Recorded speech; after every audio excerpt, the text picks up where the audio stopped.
One main cause of getting injury is dehydration. നമ്മുടെ ബോഡിയിൽ maximum stretch ചെയ്യുക. അത് നമ്മുടെ ഹാംസ്, നമ്മുടെ ക്വാഡ്സ്, പിന്നെ കാഫ്, ഇതൊക്കെയാണ് നമ്മൾ ഏറ്റവും കൂടുതൽ സ്ട്രെച്ച് ചെയ്യേണ്ടത്. ആൻഡ് ഓഫ് കോഴ്സ് നമ്മുടെ ഫീറ്റ് മാക്സിമം സ്ട്രെച്ച് ചെയ്യാൻ നോക്കണം, ബോത്ത് സൈഡിന്റെ മേലെ. നമ്മളിപ്പോ ഈ അവിടെയാണ് ഈ ലൈക്ക് ഹാംസ്ട്രിങ് ഇഞ്ചുറി, ഹാംസ്ട്രിങ് പുള്ളൊക്കെ വരുന്നത്. Yes. Hello everyone, welcome to Jo talk football. നമ്മുടെ കൂടെ ഇന്നുള്ളത് കിരൺ ഹരികൃഷ്ണനാണ്. വലിയൊരു മാഞ്ചസ്റ്റർ ഫാൻ കൂടാണ്, Manchester United fan, I have to specify. അപ്പൊ നമ്മുടെ ഇന്നത്തെ ഡിസ്കഷൻ ബേസിക്കലി ടർഫ് ഇഞ്ചുറീസിനെ പറ്റിയാണ്. ഇപ്പൊ നമ്മുടെ നാട്ടിൽ മുക്കിന് ടർഫ്സ് ആണ്, അതുപോലെ തന്നെ ഒരുപാട് ഇഞ്ചുറീസും ഇതിനെ ചുറ്റിപ്പറ്റി വരുന്നുണ്ട്. How to take precautions on this, അതിനെ പറ്റിയൊക്കെ ഒന്ന് ഡീറ്റെയിൽഡ് ആയിട്ട് നമ്മൾ നോക്കാനാണ് ഇന്നത്തെ ഈ വീഡിയോയിൽ നോക്കാൻ പോകുന്നത്. ജോ പറഞ്ഞ പോലെ ടർഫ്സ് കൂടിയതോടെ, ലൈക് ടർഫ്സിന്റെ നമ്പർ കൂടിയതോടെ ഇഞ്ചുറീസ് ഒരുപാട് കൂടിയിട്ടുണ്ട് ഓവർ ദ പാസ്റ്റ് 10 years. അപ്പൊ ഇപ്പൊ എല്ലാരും അല്ല, നമ്മൾ ടർഫിനെതിരല്ല, ടർഫിന്റെ ഇഞ്ചുറീസ് ആണ് നമ്മുടെ പ്രോബ്ലം. ഫുട്ബോൾ പിച്ചിലെ ഗ്രാസും ടർഫിന്റെ ഗ്രാസും ടോട്ടലി ഡിഫറെന്റ് ആണ്.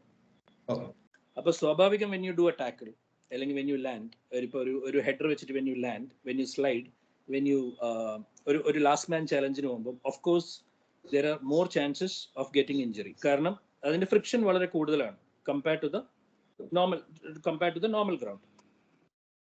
അപ്പം നമ്മൾ ഈ ഇഞ്ചുറീസ് എങ്ങനെ പ്രിവെന്റ് ചെയ്യണം, അതാണ് ഈ വീഡിയോയിലെ കൂടി I am trying to tell you all basically.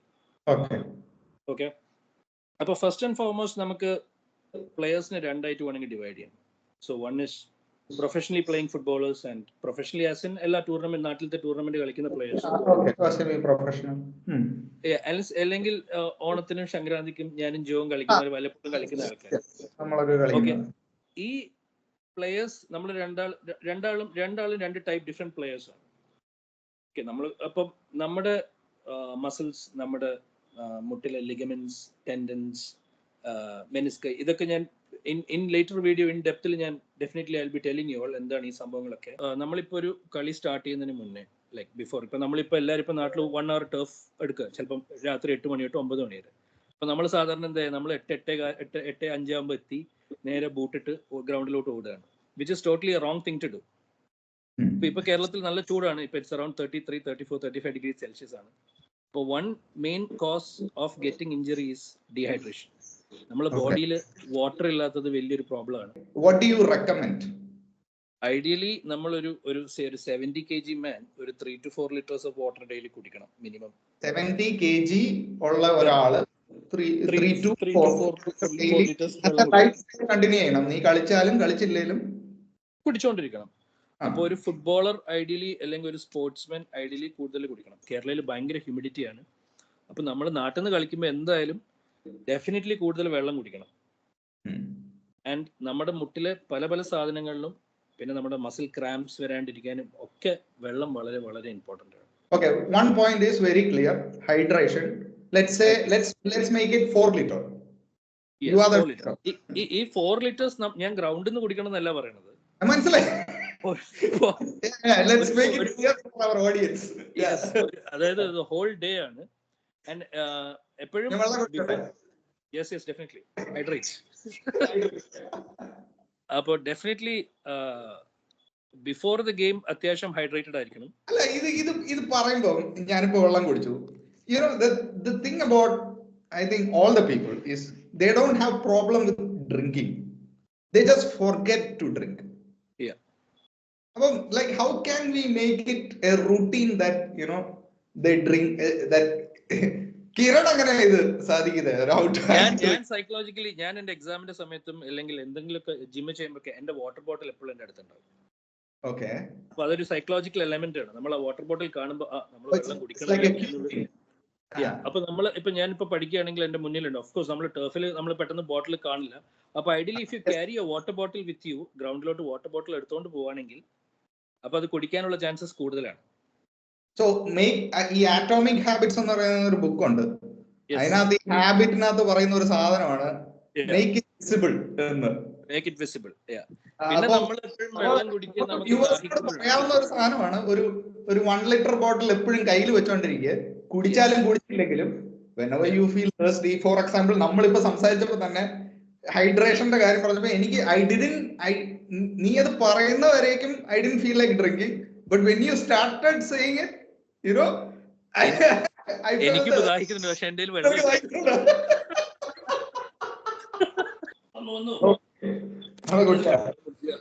Hydration ഓരോ കാര്യം പറഞ്ഞിട്ട് ഇപ്പോഴും മനുഷ്യന്റെ കോൺസെൻട്രേഷൻ. അപ്പൊ ഓക്കെ സെക്കൻഡ് എന്ന് പറയുന്ന ഒരു എഡ്യൂക്കേറ്റ് വാം അപ്പ് ടൈം ആണ്. നല്ലൊരു വാം അപ്പ് ടൈം ഉണ്ടാവണം before any game. What is the ideal warm up thing? See, again it depends upon the level of game. നമ്മൾ കളിക്കുന്ന ലെവൽ ഓഫ് ഗെയിം അനുസരിച്ചിരിക്കും. ഇപ്പോൾ ടർഫിൽ ഇപ്പൊ നമ്മൾ ടർഫ് ബുക്കിംഗ് 1 hour ആകുമ്പോൾ നമുക്ക് അറ്റ്ലീസ്റ്റ് ഒരു 10 to 15 minutes മിനിമം ഇതൊരു മിനിമം ടൈം ആണ്. 15 minutes of minimum warm up വേണം. ഈ warm അപ്പിനകത്ത് what are the like let's say routines they should include? ചുമ്മാ ഈ റൺ ആണോ, സ്ട്രെച്ച് ആണോ, like you know? It's a combination of all എന്ന് പറയാം. So basically ideally warming up നമ്മൾ basic ആയിട്ടുള്ള റുട്ടീൻ വാം അപ്പ്, അതായത് നമ്മുടെ മെയിൻലി നമ്മളെ ലെഗ് മസിൽസ് ആണ് നമ്മൾ യൂസ് ചെയ്യുന്നത്. Of course it's understood. അപ്പൊ നമ്മളെ ലെഗ് മസിൽസ് മാക്സിമം സ്ട്രെച്ച് ചെയ്യുക. അത് നമ്മുടെ ഹാംസ്, നമ്മുടെ ക്വാഡ്സ്, പിന്നെ കാഫ്, ഇതൊക്കെയാണ് നമ്മൾ ഏറ്റവും കൂടുതൽ സ്ട്രെച്ച് ചെയ്യേണ്ടത്. ആൻഡ് ഓഫ് കോഴ്സ് നമ്മളെ ഫീറ്റ് മാക്സിമം സ്ട്രെച്ച് ചെയ്യാൻ നോക്കണം, ബോത്ത് സൈഡ്സ്. നമുക്ക് ഈ സ്ട്രെച്ചിങ്ങിന്റെ എന്തെങ്കിലും ടിപ്സ് എങ്ങനെയാ അതിന്റെ ഐഡിയൽ ഇത് ചെയ്യണമെങ്കിൽ വേണമെങ്കിൽ ഞാൻ ജോന് എന്തെങ്കിലും ഫോട്ടോസോ എന്തെങ്കിലും അയച്ചു കൊടുക്കാം, അത് ആഡ് ചെയ്യാൻ വേണ്ടിയിട്ട്. അപ്പൊ സ്ട്രെച്ചിങ് വളരെ ഇമ്പോർട്ടന്റ് ആണ്. മാക്സിമം ഒരു മസിലിന്റെ അതിന്റെ മാക്സിമം എബിലിറ്റിയിൽ സ്ട്രെച്ച് ചെയ്യേണ്ട, പക്ഷെ അത് ഒരാളുടെ സ്ട്രെച്ചിങ് എബിലിറ്റി ഡിഫറെന്റ് ആണ്. വേദന വരുമ്പോൾ നിർത്തിക്കോ ബേസിക്കലി.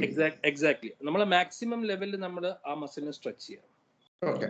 അപ്പൊ സ്ട്രെച്ച് ചെയ്ത് കഴിഞ്ഞിട്ട് after stretching why is stretching important? ഇപ്പൊ ഈ ഞാനൊരു കോമൺ മാനാ, അതുകൊണ്ട് എല്ലാവർക്കും ഇപ്പൊ എന്താണ് ഈ സ്ട്രെച്ചിങ്ങിൽ ഇത്ര വലിയ കാര്യം എന്ന ആൾക്കാർക്ക് ചോദ്യം വരും. Why is stretching? അപ്പൊ നമ്മുടെ മസിൽസിന് എല്ലാത്തിനും ഒരു ടെൻസൈൽ സ്ട്രെങ്ത് ഉണ്ട്, ഒരു ability to stretch. Tensile strength മസിൽസിന്റെ ഒരു സ്ട്രെച്ചിങ് കപ്പാസിറ്റി ഉണ്ട്. അപ്പൊ നമ്മളൊരു ഗെയിമിന് മുന്നേ അല്ലെങ്കിൽ നമ്മളിപ്പോ ഒരു സ്ട്രെനസ് എക്സസൈസ് ചെയ്യുന്നതിന് മുന്നേ ആ മസിൽ വളരെ റിലാക്സ്ഡ് ആയിട്ട് ഇരിക്കുകയായിരിക്കും.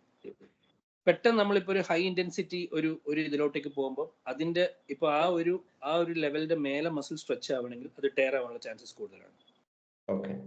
ആ ടെൻസൈൽ സ്ട്രെങ്ത്തിന്റെ മേലെ നമ്മളിപ്പോ ഈ മസിൽ സ്ട്രെച്ച് അവിടെയാണ് ഈ ലൈക്ക് ഹാംസ്ട്രിങ് ഇഞ്ചുറി, ഹാംസ്ട്രിങ് പുള്ളൊക്കെ വരുന്നത്. യെസ്.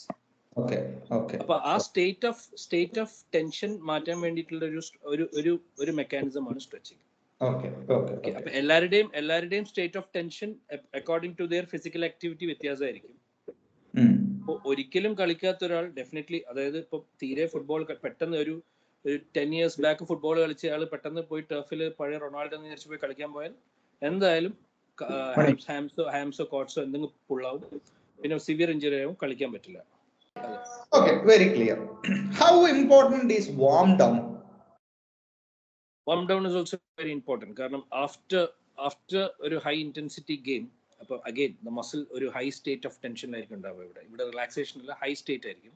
അപ്പൊ ഐഡിയലി നമ്മൾ കണ്ടിട്ടുണ്ടാവും ഈ റൊണാൾഡോ എല്ലാം പോയിട്ട് ഈ ബാത്തിൽ കൊണ്ടുപോയിടുന്നത്, ഈ കോൾഡ് ഐസിൽ കൊണ്ടുപോയിട്ട് കാല് വെക്കുന്നത്. സോ നമുക്ക് അതൊന്നും ചെയ്യേണ്ട ആവശ്യമില്ല.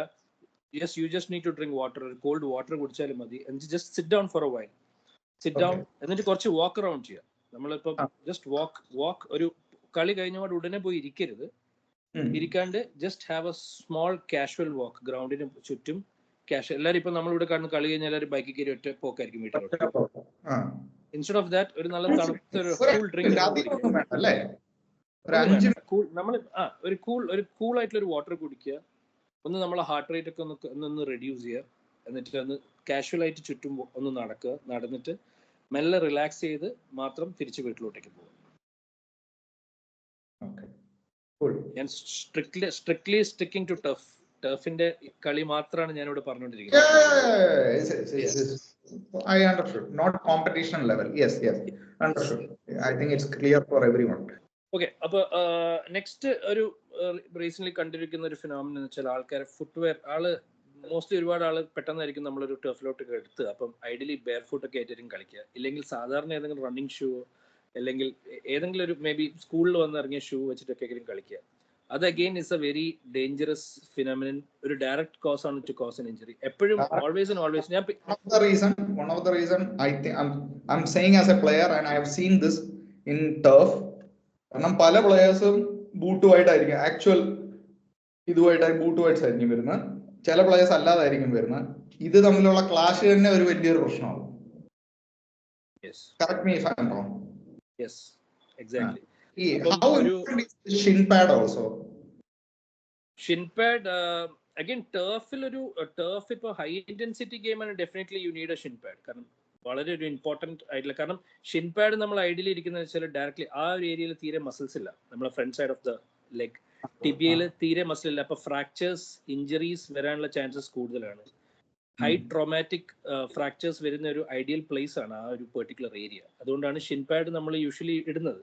ബട്ട് ടർഫിൽ again it depends upon the level of the game you are playing. ഇപ്പോൾ ഒരു ഹൈ ഇന്റൻസിറ്റി ഗെയിം ആണെങ്കിൽ definitely you need a shin pad. പക്ഷെ പ്രാക്ടീസിൽ ഇത് ഒരുപാട് കാണുന്നത് കൊണ്ടാണ് ഞാൻ പറയുന്നത് ഈ ഫുട്വെയർ വളരെ ഇമ്പോർട്ടൻ്റ് ആണ്. ഈ നേരത്തെ പറഞ്ഞ പോയിന്റ്സിനെക്കാട്ടും മേ ബി ഏറ്റവും ടോപ്പ് മോസ്റ്റ് സാധനമായിരിക്കും ഒരു ടാക്കിൾ അല്ലെങ്കിൽ പെട്ടെന്ന് ഒരു സ്ലൈഡ് ചെയ്യുമ്പോൾ നമ്മുടെ state of tension on A turf and on A ground വളരെ വ്യത്യാസമാണ്. അപ്പം നമ്മളെ ലിഗമെന്റ് പുള്ളാവാനും അല്ലെങ്കിൽ എന്തെങ്കിലും ഒരു ടെൻഡൻ ഒരു ഹാംസ്ട്രിങ് പുൾ ഉണ്ടാവാനൊക്കെ ചാൻസസ് വളരെ ഹയർ ആണ് നോർമൽ ഗ്രൗണ്ട്. ഓക്കെ, അപ്പൊ ഈ ഒരു സിറ്റുവേഷനിൽ നമുക്ക് ഫുട്വെയർ വളരെ വളരെ ഇമ്പോർട്ടന്റ് ആണ്. അപ്പൊ second thing